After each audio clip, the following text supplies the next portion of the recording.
은행 예금에 100% 보관하시는 분들, 적금 위에 투자 0%이신 분들, 지금 돈을 잃고 계신 거예요. 법을 모르면 손해라는 말 들어보셨죠? 금융이라는 것도 똑같아요. 모르면 손해인 거거든요.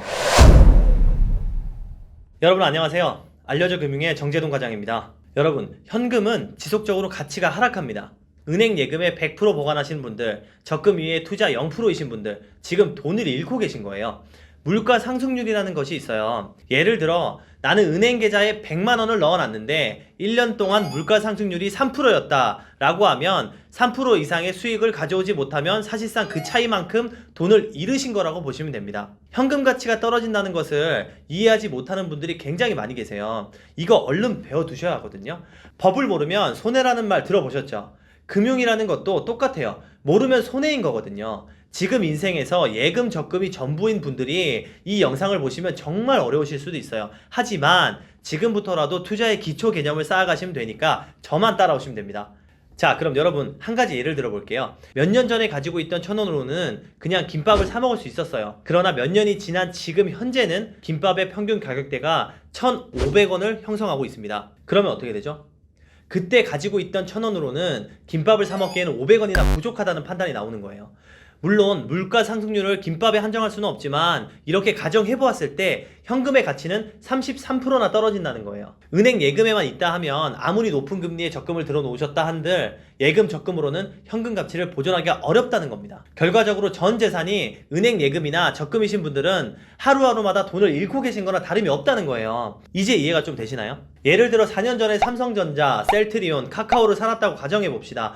약 4년 전 가격과 지금 현재 가격의 주가 상승률을 보면 삼성전자가 200%, 카카오가 486%, 셀트리온이 574%의 상승률을 보이고 있다는 거거든요. 자, 이걸 보니까 어떠세요? 당시에 시세 변동이 있었다 한들 월급의 일부분을 적립식 매수하셨거나 여유자금을 시세 변동과 상관없이 넣어두셨으면 투자금의 약 2배에서 최대 6배까지도 수익을 얻을 수 있었다는 거예요. 여러분, 금융에 대해서는 공부를 하셔야 부자가 될 수가 있고 자신의 돈도 지킬 수가 있는 거고 남들보다 잘 살 수가 있는 겁니다. 그러나 지금은 돈이 많이 풀려서 부동산 시세가 굉장히 오른 상태거든요. 주식도 되게 비슷해요.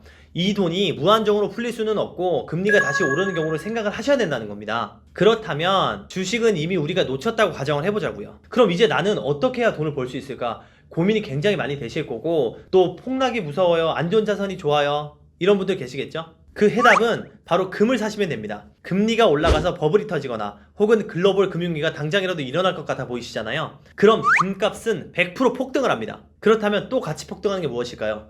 바로 달러죠. 달러예요, 달러. 결론적으로 이 시기에 금, 달러를 지속적으로 적립식으로 투자하시는 게 바로 돈을 버는 방법 중에 하나라는 겁니다.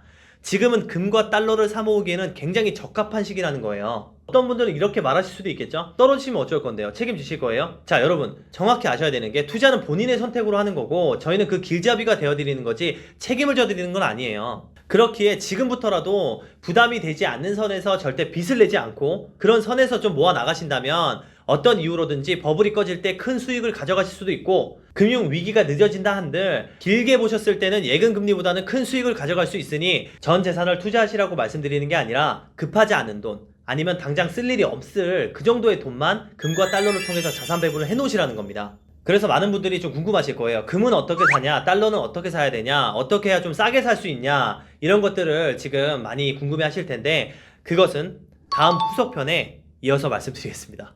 여러분들의 자산이 정말 불어나고 2배가 되고 3배가 되는 그날까지 알려줘 금융의 정재동 과장은 여러분들에게 정말 수익이 되고 돈이 되는 정보들만 쏙쏙들이 다 알려드릴 수 있도록 하겠습니다. 오늘 제가 준비한 영상이 도움이 되셨다면 좋아요와 구독 그리고 알람 설정까지 꼭 부탁드리고 저는 다음 시간에 정말 또 알찬 정보들로 찾아뵙도록 하겠습니다. 지금까지 정재동 과장이었습니다. 감사합니다.